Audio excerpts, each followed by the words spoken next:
is an ichthyologist with expertise in Amazonian fishes. She's originally from Brazil, but she's gone back and forth, and she was raised between Brazil and the United States. I can relate to that. She's always had an affinity with nature, especially rivers, and she's an avid fly fishing angler. Lesley did her PhD under the supervision of John Armbruster at Auburn University, studying the ecology and evolution of neotropical fishes. Her work spanned the extent of the Amazon basin from Peru to Guyana, with a particular focus in Guyana, which she's going to talk to us about today. Lesley did a postdoc here at the Shedd Aquarium in Chicago, where she began her first telemetry project to study the movement patterns of Rapaima endemic to Guyana. Lesley did another postdoc at the University of Illinois at Urbana-Champaign with Eric Larson. She worked on environmental DNA of cryptic freshwater species in North America. She's currently looking at using EDNA methodologies in the Amazon basin for rapid inventories. In 2017, Lesley joined the Keller Science Action Center at the Field Museum, again here in Chicago. She's part of the Andes Amazon Rapid Inventory team, where she focuses on using scientific research for community-based conservation efforts. So we're very excited to have you here, and with that, I will let you begin. Thank you so much for the introduction. Thank you for the invitation. Thank you all. I'm looking forward to actually joining your seminar series next week to hear your speakers. So thank you so much. I am going to talk a little bit. I'll go ahead and start to share my screen.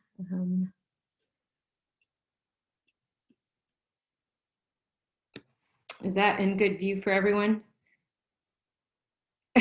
Great, thank you.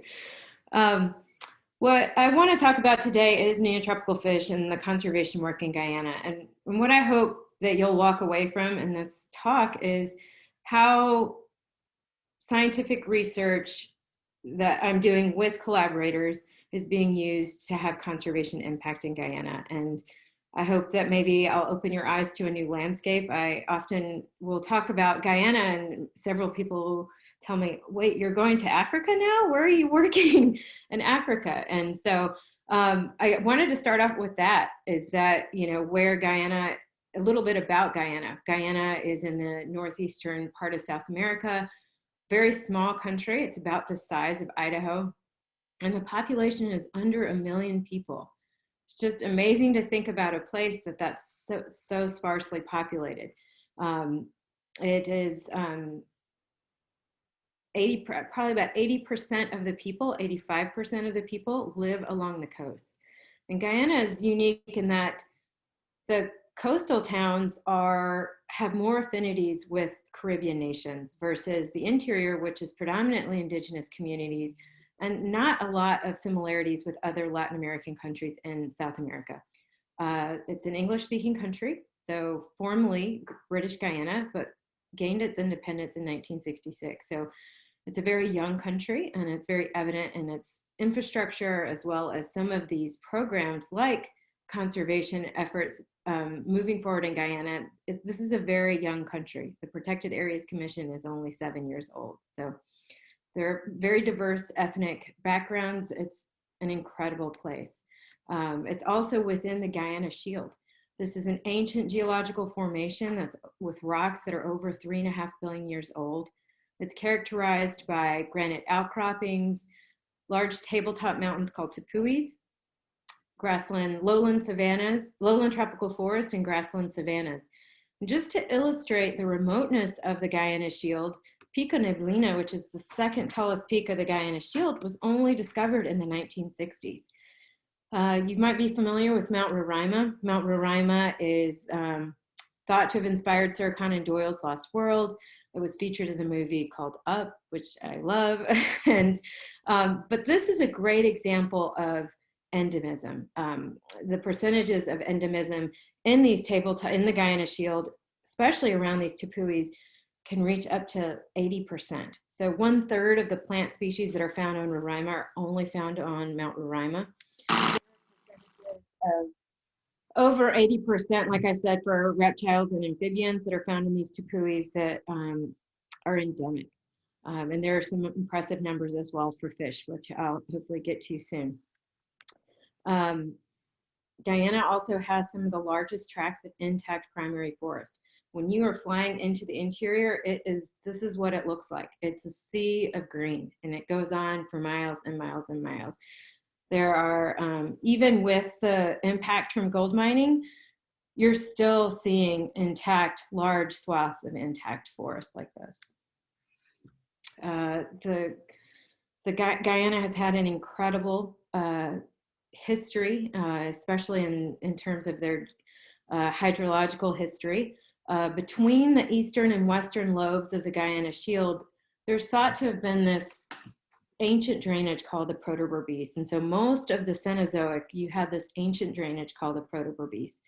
And over time, this river drainage fragmented. I mean, this is older, way before the Amazon was flowing into the east or into the Atlantic.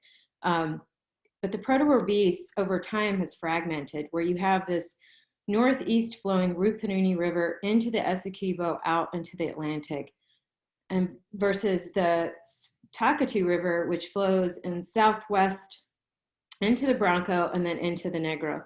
And between these river systems is a depression, and it's where the Rupununi savannas and wetlands are. I'm going to refer to this area as the Rupununi portal for the rest of my talk.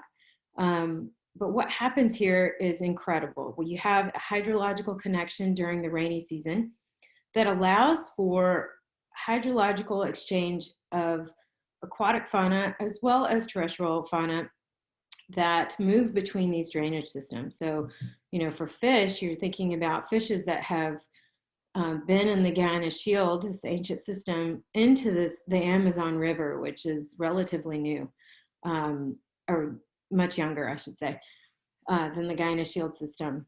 And this has caused a lot of, this is also not just for movement of fishes, but also people. A lot of the communities, indigenous communities that moved into this area came through the Rupununi savannas. And just to give you an idea of what this landscape looks like, it's vast, expansive savannas, interspersed with wetlands. And then as the rainy season comes, it just becomes a huge sea, and it's all connected.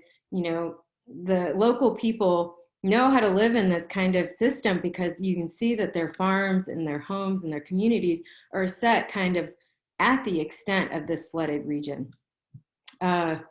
It's vital for the migration and spawning for a lot of fish species. It's an important nursery for other animals as well.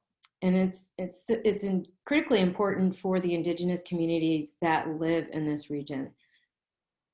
60% of the protein that they consume comes from fish. Every aspect of their livelihood is intimately connected to the savannas, to the forests, and to the rivers, to build dugout canoes, for the ite palms to build the thatch roofed huts. In the middle, Rovin's holding a arrow plant, which they use to make their bows and arrows. Every aspect of their livelihood is very connected and dependent on these natural resources of the Rupununi. This is Lisa, who's grew the cotton, spinning the cotton, and now, you know, she made a hammock from this cotton that she's spinning right now. This is an area that has all of the giants of the Amazon basin and very healthy populations, I might add. So this is a tapir, harpy eagle, Podocnemus expansa, which is giant Amazon river turtle, capybara, the largest reptile of the Amazon basin, which is the black caiman, giant river otter, jaguars. You know, interesting, a friend of mine is doing a study on their movement in this corridor, and they utilize the savannas during the dry season to move in to areas in Brazil where they have as parts of their range. The jabiru stork, largest freshwater scaled fish on the globe, the Rapaima, as well as the giant plants. They're enormous and very diverse. And this is one of the first images that I saw when I started to do the Rapaima work. And I thought, this is where I'm going to work? This is amazing. So absolutely gorgeous, stunning. And still a lot to know about the ancient civilizations that lived in this area. There are petroglyphs that we found on expeditions to remote areas in Guyana that have not been documented, and it's quite remarkable that there's still more stories to be told about the history in this place. But there are a lot of impending threats that impact the richness of this region, and those are predominantly by gold mining, logging. Because of the border with Brazil, there is an influx and interest in doing agriculture. So this picture in the lower right corner is actually just across the river from the Rupa Nunes savannas, and it used to mirror. They used to look the same. They used to be expansive grasslands, beautiful grassland savannas, and now it's rice. And that's something that's impacting potentially the sustainability of the Rupa Nunes. And there's also oil. I mean, Guyana is a place that you all may have heard about the huge oil discoveries off the coast, but there is still interest in particular in the Rupa Nunes for looking for oil there. I'm going to talk about a couple of projects where in Guyana, and if you want to know more details about these individual projects, we can talk about them after, or I'm happy to answer questions at the end. But I wanted to kind of give you an overview of the different projects that we're working on in Guyana. And I'll start out with the Rupa Nunes portal, because that's kind of where I began the work that I've been doing in this region.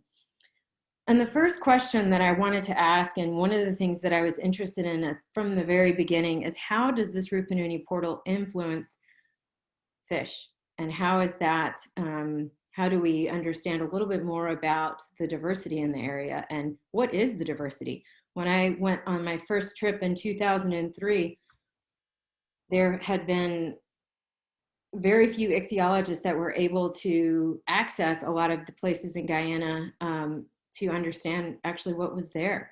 And I had work from old explorers that had gone there. So Rosemary Lowell McConnell was an ichthyologist that had explored in this region, as well as Schromberg and Eigenmann. Field Museum has a lot of collections from the 1908 expedition to Guyana. But we still had no current estimates of how many fish were in this region. At the time, we knew that it was about 100, a little over 150. And so I, as well as many colleagues and people that helped me in the field, and the local people, set out to answer questions about the Rupa Nunes portal. And I looked at it from an understanding of, okay, what's there? What's the community look like? What does the population genetic structure looks like for a couple of these species? Is this a conduit and a corridor for all fish species? I mean, they're fish, there's water. Shouldn't they move between these two drainages? Or is it a barrier to some? And then the third level was to understand the timing of the protoporbees, which is, you know, what I designed was a molecular phylogeny of a group, and then tried to time the nodes to see when did this actual fragmentation occur. I'm only going to talk a little bit about the diversity, but those are other areas that I've looked at in this portal. So we did several expeditions. Anywhere that there was water, we were in the water collecting fishes. And these are just kind of some of the points that we collected at night, we collected during the day, we collected tissue samples, so there is a huge database. And all of those expeditions resulted in over 55,000 individuals, that 13 orders and 41 families, a total of 433 species. The number now is up to about 444 or so. So we've increased the number a couple, but this is an incredible amount of diversity for an area that, if you think about the Mississippi, there's about 109, just under 200 species in all of the Mississippi River. So this is an incredible amount of diversity in this one area. There were several new species, still new ones that are outside my expert range, and that we're coordinating with collaborators to describe these new species. That's an important part. Was not necessarily my background, but with an advisor who is a systematist and a taxonomist, it was bound to be a part of the work that I did. The breakdown of these 433 species was like this. Most of them were shared, but about a third of them was found, 89 species found just on the Rupununi side versus 90 species, which was found in the Takatu side. So there were species that weren't using the Rupununi portal as a corridor for movement, which led to that population genetics piece that I was talking about. When we looked at diversity between the two drainage systems, we found that there were significant differences in diversity between the Rupununi and the Takatu. And the Rupununi had higher richness and diversity versus the Takatu on the Brazil side. And then, that's where kind of that piece of that work had stopped. And then, last year I said, we need to dig into this a little bit deeper and understand kind of how those fish are being distributed within the Rupununi portal. And so we looked at ecological variables to compare forest versus savanna, river versus lake and pond, blackwater, whitewater, and clearwater, Amazon versus Essequibo, and see how those variables were influencing fish distributions. And something that I'll add is, in the Amazon basin, and maybe some of you are work there. I can't really see you guys, but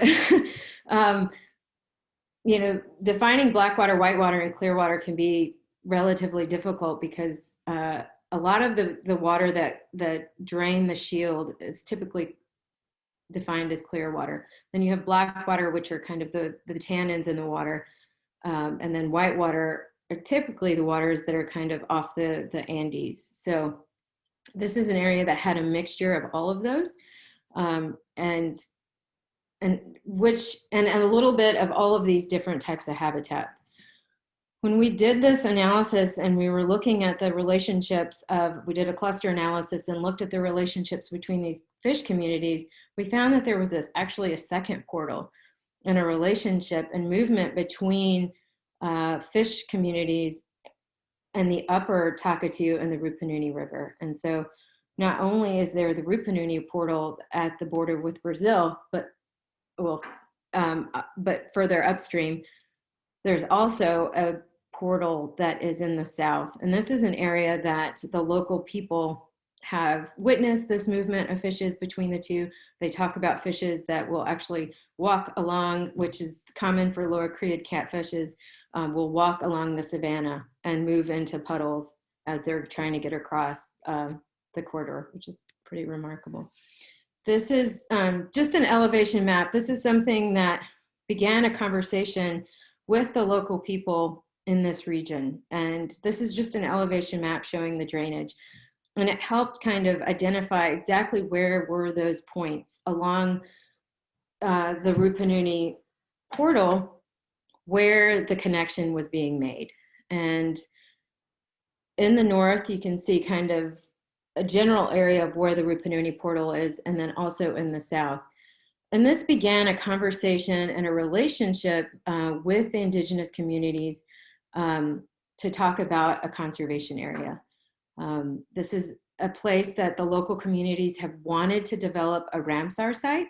And, this area becoming a Ramsar site designation is incredible, but it doesn't necessarily offer protection for the region and also the management of its resources. So over the last 5 years, I've been working closely with the North Rupununi Development District Board, which represent the 20 communities that live in the North Rupununi. And the discussions are, how do we create an area that maintains the ecological functioning of the system, but also, and protects these ecological gradients that we found in this paper. So we found, that lakes, these mosaic of habitats that are found distributed throughout the Rupununi portal is what's creating this incredible diversity. It's also part of what this connection and the dynamic nature of the system is what's maintaining the biodiversity or fish diversity in this area. And I would argue likely the other biodiversity that's influenced by that. So we've had many many meetings and map drawing sessions, and we met with the president, the former administration, about creating an area, and that administration is no longer in power. So we are set to present this area to this new government and hopefully figure out if we can create an area based on science that will allow for this ecological portal to function and maintain the livelihood of the people there. I'm going to move on to Rapaima, which is, like I said, the largest freshwater scaled fish on the globe. Rapaima in Guyana is a unique species. It is was determined morphologically to be different than the Rapaima that are found in the Amazon basin. So there are 5 species of Rapaima, and I think 3 have not been seen in over 10 years. And the one in Guyana has been named Rapaima. So most of the Rapaima that is in the Amazon basin is Rapaima gigas. But the one in the Rapaima and the Guyana, like I said, is Rapaima. And the thinking behind that is that it moved into the Rupununi area through the portal and then became isolated. A lot of the populations of Rapaima now are distant from the actual hydrological connection, far enough that these species have been isolated for some time. I meant to put the range map first, which this is kind of a rough idea of the range of Rapaima, and you can see that this little kind of thumb that sticks up is the Essequibo drainage into Guyana. Just to introduce Rapaima, in case anybody is not familiar with this beautiful creature, it is in the family Osteoglossidae. It's a primitive fish. It's an obligate air breather, and so there is lung tissue within this within this fish that, and they require surface oxygen in order to survive. So when you are in a pond or an area where there's Rapaima, you will see them surface to rise, depending on if they're an adult or a juvenile, anywhere from 8 to 20 minutes. You'll see an Rapaima rising up for air, and then they'll go back down. Even at the Shed Aquarium, if you are wanting to see one of these, they will go up for air and then come back down. So these are incredible creatures. They've been around a long time. They're this basal lineage, but they have been in trouble for a long time, and they have been getting a handle on the populations of Rapaima throughout the Amazon basin. And Guyana has a different story. Prior to the 1960s, Rapaima was a sacred fish. It was viewed as the mother of all fish. And because they were found primarily in an area where indigenous communities lived, they weren't eaten, and they weren't harvested by the local people. And then in the 1960s, a lot of fishermen had moved across the border from Brazil and began harvesting the Rapaima. And this became an important source of revenue for the communities in Guyana, especially in that southern region. And then in about the late 1990s, numbers had plummeted. And in early 2000, the number of Rapaima in Guyana had reached about 400 individuals. And so the communities came together and said, okay, we need to do something about this, and initiated a conservation effort, reached out to the government to ask for help, and they were declared an endangered species by Guyana's term at that time. And since early 2000 to now, these Rapaima still have, they've recovered in some sense, but they are still, every year it's getting better. I think within the first 5 years, the numbers went up to over 1,000. And then just 2 years ago, when the Rapaima counts were done, the numbers were in the 4,000s.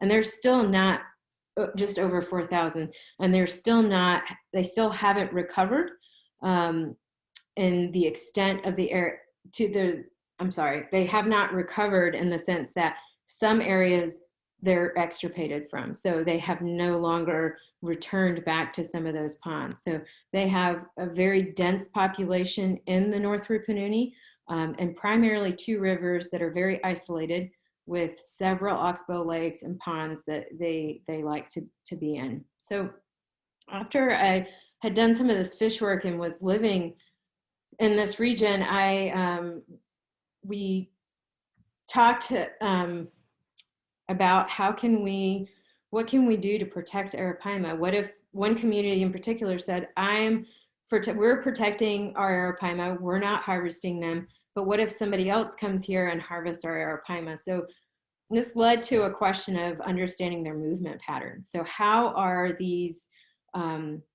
fish moving between the rainy season and the dry season? Are they moving across the portal? Are they going into the Bronco drainage and coming back? What's the extent of their movement? And so we started a telemetry project. It's still relatively small. We tagged, we started a telemetry project with this community where there is the densest population of Arapaima in Guyana. And the name of that river is the Rewa River. There is a community also called Apateri on the Essequibo River, which has a high population of Arapaima as well. We worked closely with this community. We tagged 30 fish, inserted them with radio transmitters. And what was new about this project at the time was that there hadn't been a study where radio transmitters were inserted into Arapaima. There are several studies here in North America using satellite tags, like for sturgeon or salmon, and where you can tag the fin of those species. But for Arapaima, the problem is a lot of times they spend time underneath the water, underneath like roots, and I was worried that they would rip those tags off. And so we decided to go the route of inserting these radio transmitters, and it worked really well. It was terrifying at first to do my first surgery, but after a few, the team was able to tag over 30 fish, and I had a kind of a movement thing that I couldn't get to work before this talk, so I apologize, but 60% of these tagged fish return to the same ponds when the water's receded. So a lot of these fish, what they're doing is they are moving laterally into the forest and then back upriver, or they're moving upriver and then moving laterally into the forest. So as soon as the rains start in the system, the Arapaima take cue and they start moving. And it's incredible to kind of watch I mean, this is also happening to all of the other fish species in the system. And there is actually a pattern, and they call, the indigenous people call the fish are marching. So there's an order. So, you know, you have the Procholotus going, and then you have this, you know, the Hydrolycus, and then you have certain catfish that move, and you can watch them, and it's easy to watch them in areas where there's clear streams. But Arapaima do the same thing. Arapaima, though, like I said, they're moving laterally into the forest, but many times because, you know, it's unclear to know like what their destination is, but because they have young juveniles with them, so you'll see the juveniles kind of swimming over on the top of their heads as they're moving upstream.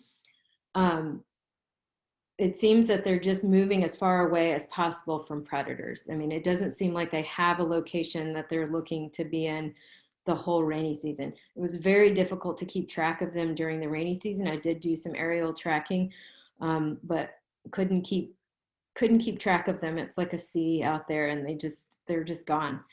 But then the fact that they came back after the rainy season, most of them came back to the same actual nest, and some of them came back to the same ponds. And we're still trying to see if we can assess nest fidelity. At this point, we don't have the data to say that, but being in the field and seeing kind of where, having tracked their nest, we did have a lot of them return to the exact same nest.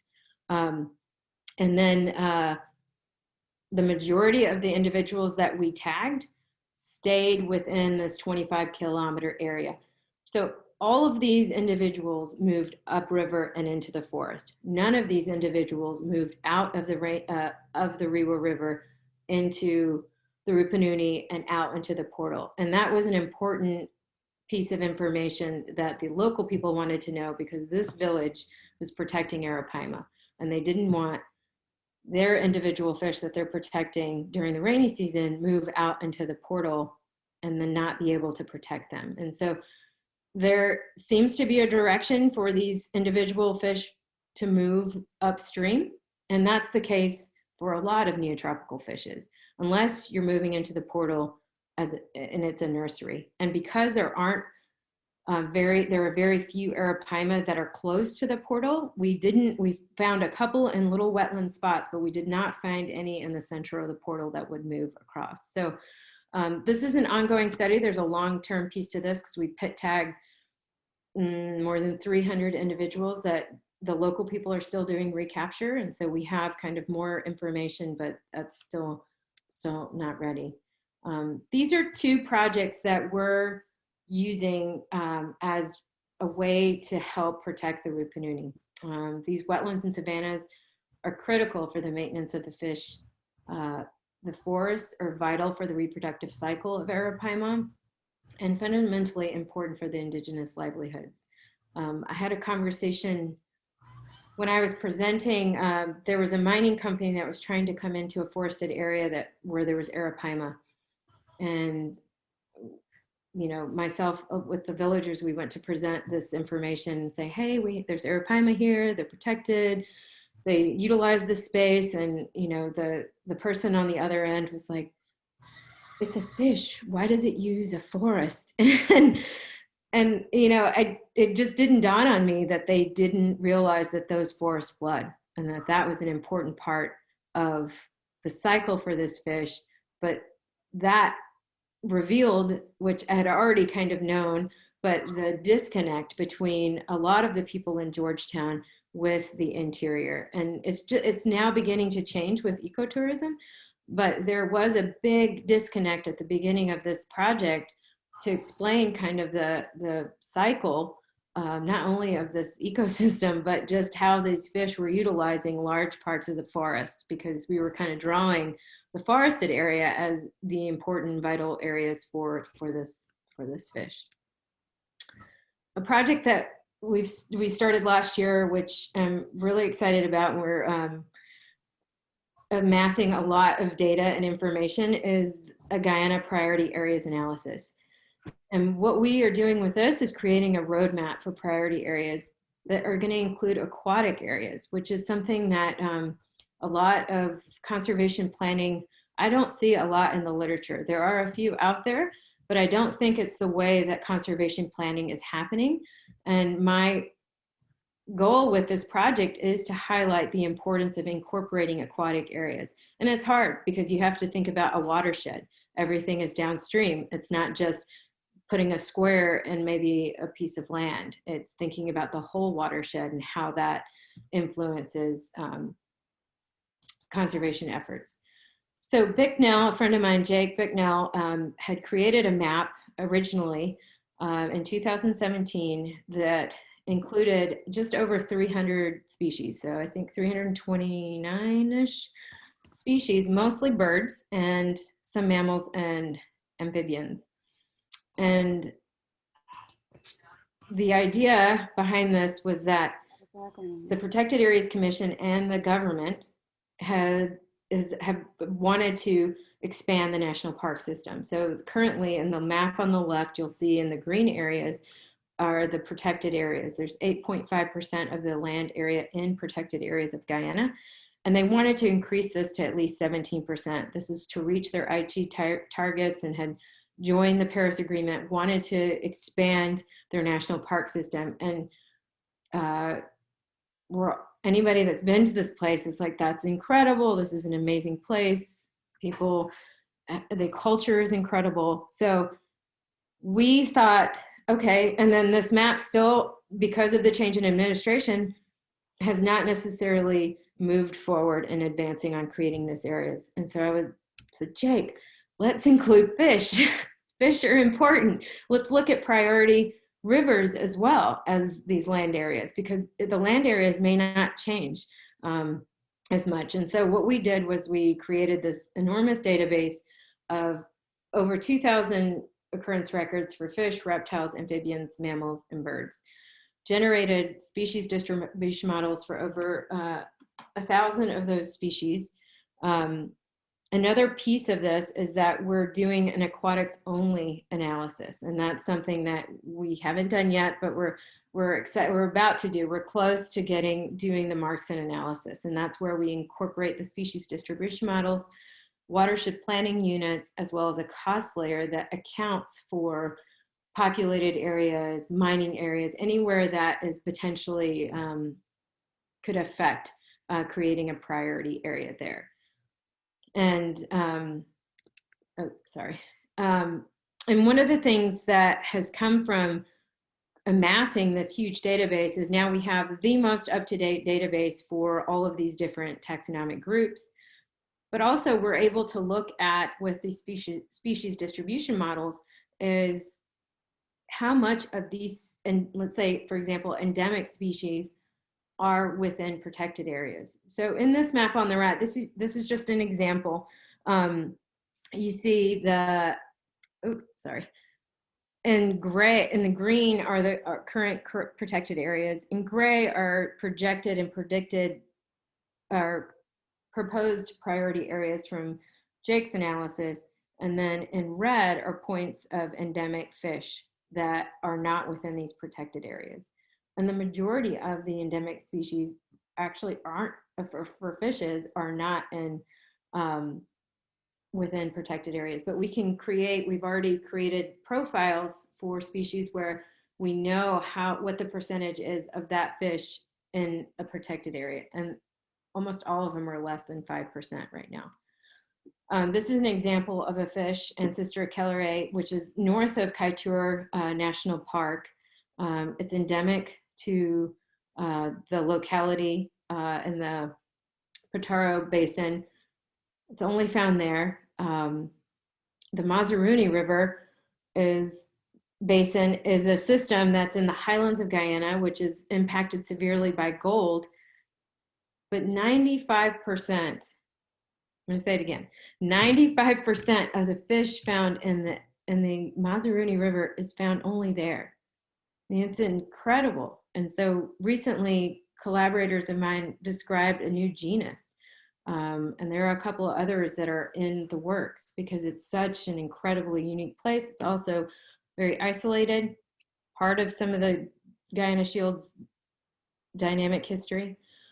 And also the same for the Amazon basin. One other thing that we're doing, and this is actually 2 weeks ago we did, is the communities in the southern part of Guyana want to create a protected area in what's called Karo Mentau. And this is on the Maruti Mountain. And it's hard to see in this map, but this area is around a mountain, and it's a sacred area for those communities. And they said, hey, what do you know about this area? And from this database, we were able to create a predicted species list of what might be in this region. And none of those species fall in this targeted area. That's just one example of having this biodiversity data, although there's still gaps in places that nobody has ever been, and there is no information that I hope to go to at some point. I'm going to close there for kind of leave time for some questions, but I also wanted to, Windsor had asked me to talk a little bit about my trajectory, and that there might be undergraduates or potentially other students that are interested in and are thinking about maybe their career or their future and their path. I think that I'll briefly talk about my trajectory, but I'm happy to answer any questions that are more specific in the Q&A. But I have always had an affinity to the natural world. Like Windsor said, I have this kind of dichotomous upbringing because I'm originally from Brazil. My family are all in Brazil, and then grew up back and forth and studied in the US. And so I think that the thing that was always the same for me was this affinity towards the outdoors and natural spaces and different cultures and different kind of the eagerness to be in those rich natural spaces. I did an undergraduate in biology and was in a pre-health kind of track. I was kind of all my friends were pre-med.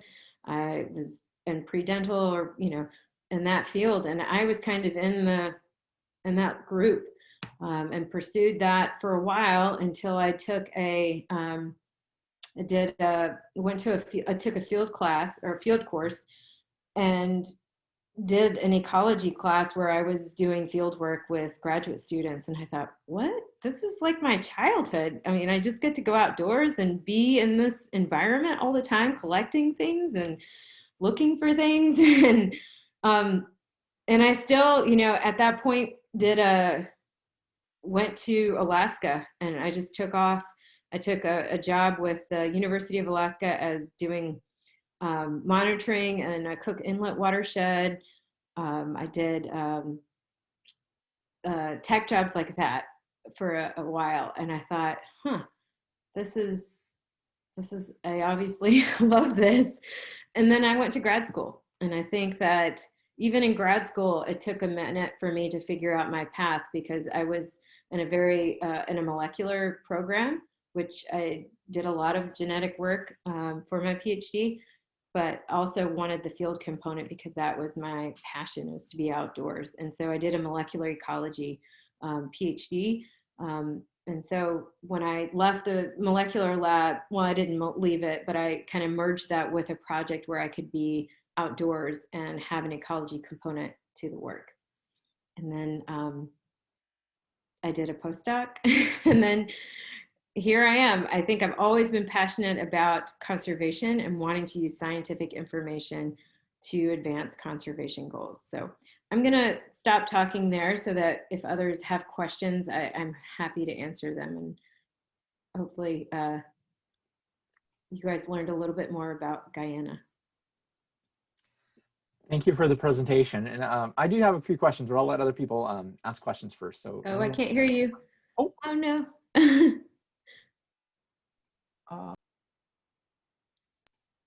Can you hear me now? Yes. Okay, great. Sorry about that. Yeah, so I was saying I do have a few questions, but I'll let other people ask. If anyone has a question they'd like to ask, you feel free to go ahead.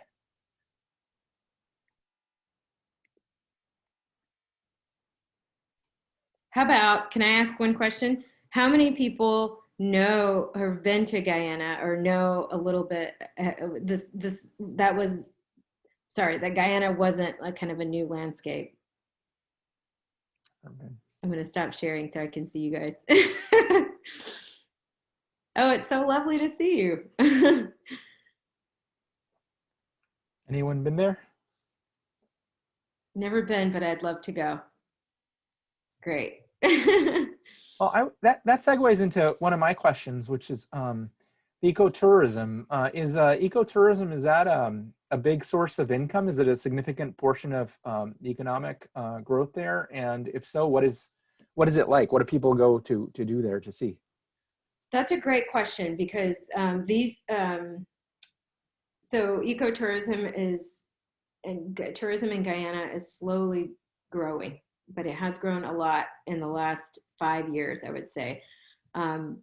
But the ecotourism that is happening in the interior, in the Rupununi region, are community-based, and they're small scale, but they make an incredible impact on these communities. So ecotourism is actually keeping communities together, because men aren't leaving the communities to go to gold mines or to forestry camps. They're able to make money and support their family by staying in the community and running the eco lodge as guides. There are various, I mean, many types of jobs. Some people like to be boat captains, some people like to be guides, some people like to cook, some people like to cut the trails, but it's having an enormous impact on the communities in a very positive way. It's also helping to see wildlife as something that they're celebrating and they want to preserve, because there was still, prior to the heavy ecotourism that's happening recently, people still trapping macaws, still killing giant river otters for their pelts, still killing Arapaima, still killing turtles, trapping songbirds. So some of that was still happening, but because ecotourism is bringing in dollars and doing such great things for the communities and families, there's been a flip. So it's been a very positive thing. Yeah, and I asked that question too because in many areas right now it seems like the ecosystems are doing pretty well, but the trajectory of many ecosystems in South America isn't great. Mm-hmm.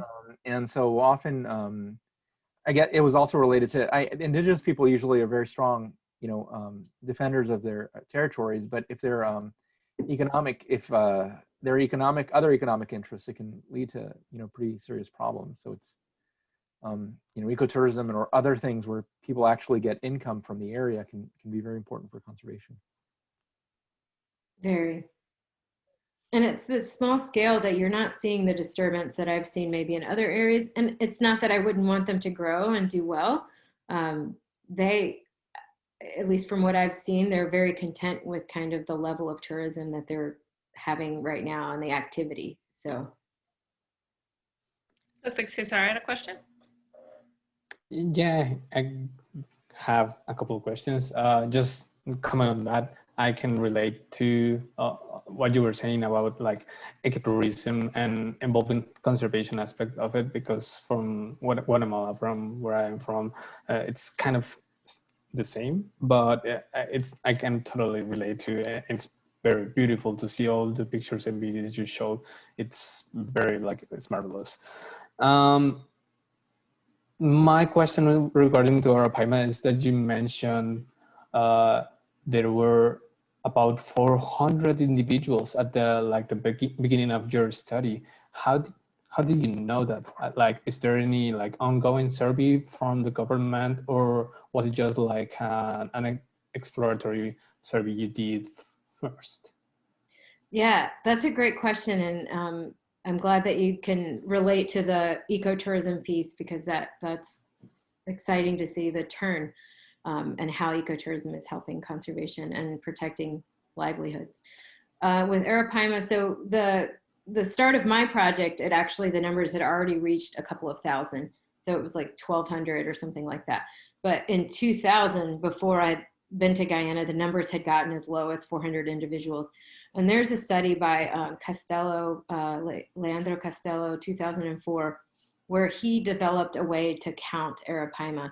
And that is through the aerial breaths. And it does require training, because you have to know the difference between a juvenile coming up, the same juvenile coming up, several times, versus an adult, which comes up maybe 20, sometimes 30 minutes apart, and to know which ones are the individuals. So what he did was, he did this in Brazil and then trained individuals in Guyana is how to do the counts in their ponds. And so the individual, this was a program in the North Rupununi where villagers would go out to where Arapaima is and count them on every season. So every dry season is when you would do it. And that's ongoing. There was a halt last year and likely this year because of COVID, but it's something that's ongoing and they're maintaining. Great, thank you. And just something else, since Winsor asked you for the career questions or your career pathway, if not by this moment, for the undergrads that are here are kind of in love-ish with fish, can you just tell us how you managed to choose fish, to study fish? I mean, I'm also in the boat, but can you just expand yourself on that? Yeah, that's a great question. I think that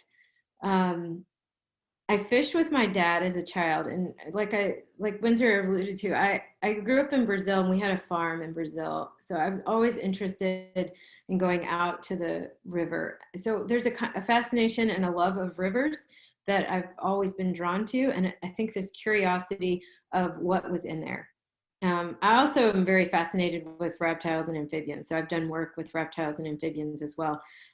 So I think I've been drawn to the aquatic piece, and fishing with my dad made me feel very comfortable with fish. And I remember my first expedition, or even just when I was collecting with, natural history of vertebrates in undergraduate, we would go collecting for fish. I just remember this idea of pulling a seine through and then lifting the seine up and saying, oh my gosh, what are all these different things? And it was just, the diversity is incredible. And then when that happened in South America, I was like, I mean, my mind is blown. It's still blown because the diversity is incredible. You see things that look like a leaf, something that looks like a needle, something that looks like, a rainbow exploded under the water. It's just incredible, the diversity and the beauty. And so I think it's a combination of those things. I love all groups. I love all things natural and nature. So, but I think it's that draw of the river and the mysteries underneath, and that has drawn me to fish. And they're gorgeous. They're cool. I'll ask another quick question. If anyone has other questions, feel free to share them too. But my question is about the EDNA work, which I think is really, really, really interesting. You didn't talk about it very much here, but in many areas, we have this issue where I study freshwater fish in Western Ecuador. There just isn't enough systematic collection to know where in different tributaries that they go up to. We're very influenced by the Andes Mountains, or in what tributaries particular species occur. And the EDNA methods seem like they have a lot of potential in that direction, but they're also artifacts. I'm wondering how much they're being used in areas where there hasn't been a lot of research, where methods like that can be used to fill in distribution gaps. Or is that something that's not done yet? You need the physical specimen to say, okay, it occurs here. Yeah, I mean, I think that doing the EDNA in North America for species that with a genetic database that we have in the US, I found it to be a lot more, found it to be very effective and useful. What we're trying to do is to take the EDNA technique to the Amazon basin, where how how it is. I mean, your information from EDNA is going to be only as good as your database, your genetic database. And so one of the things that we do have for neotropical fish, because there have been so many people that are collecting tissues, is there are a lot of tissue libraries out there. Like, for example, every expedition that I've been on in Venezuela, Guyana, Peru, Brazil, Colombia, wherever, there's a collection, they're genetic tissues for that. So I think EDNA to be tested as a way of surveying an area, I think we need to mirror that, at least at the beginning, with a place that has a good database for genetic information. So one thing the postdoc that I'm working with right now is going to do is we're going to seine for fish. We're in the same areas that we'll take eDNA samples. And so we'll have the tissues of the fish that were there. Then we go back and then we do water sampling separate to see if we can get the same thing. So really trying to develop that proof of concept. Yeah, and my cat's very interested in this topic. And the amplification artifacts with that, like with some species, is that getting to the point where we can, if you have a voucher collection, but let's say some aren't amplifying well when you collect the water samples. That's something that also, so I guess I'm asking is it's becoming robust enough that people accept that? Like, so if you have a good genetic database because you have a good sampling of, other tributaries or the main branch, and it's not that high of a diversity area, then the amplification methods are robust enough that people accept those data as proof that the species is found there. Yeah, I think the problem is what you're going to be missing. I think that, what you do find and what comes from that is based on a database that we have. the thing that I worry about is the things that you might be missing because we don't have the target database to compare it to. So yeah, I would say that it's more of a conservative answer of what is in the water at the time, because I do feel like we do have a robust data set out there, but I think something unique that we may never have sequenced before could be in there that we would miss because it wouldn't hit. I mean, I think it's possible for it to show up as, hey, there's something else here, but we might not know what it is. And we may not know if it's a fish because using metagenomics for eDNA, which is what we're trying to do, is looking at the community. And we're doing a pilot study right now where we went to the Kankakee River to do this. And we had to pick markers that don't come up with geese because we want to pick up, we know that's going to come up, but we want other things to come up as well. So we're trying to pick, figure out what markers are the best marker that we can get like a sense of the aquatic community and not just goose poop. Right. We had a question from one of our youngest students in the chat. Dr. Bell's son, Eli, who's all of 6, wants to know if the Rapaima are a keystone species and what might happen to that community if they were lost, aside from just being sad. That's a really great question. I think sad is definitely part of the answer, but what happens when, and this has been kind of seen in some ponds in Brazil, is when you take Rapaima out of the, hi, thank you for your question. I didn't mean to scare you. Thank you for your question. When Rapaima gets moved out of a pond, what happens is that it completely changes the whole makeup of the fishes that are there, the reptiles and amphibians that are there, even birds, because some of the fish feed on birds. And so Rapaima is an apex predator, meaning that it is usually like the dominant predator in a pond. So it will change the food web dynamics. And that means like who eats who, how much of who eats who in those systems. And believe it or not, it also affects the plants that are in those systems because, everything is connected. And when you take out one species, it's going to affect how everything else is feeding and eating in that system. And those ponds actually look different. They look different vegetation-wise because of the way they impact the plants. And one more thing about your question is that someone just did the study for giant river otters and showed how the ponds in the Amazon in certain areas changed because a giant river otter was taken out. So your question is a good one. It's an important one. And we're going to protect Rapaima, so don't worry. It's going to be here for a long time. You're going to get to see one. Thank you. Do you have any other questions?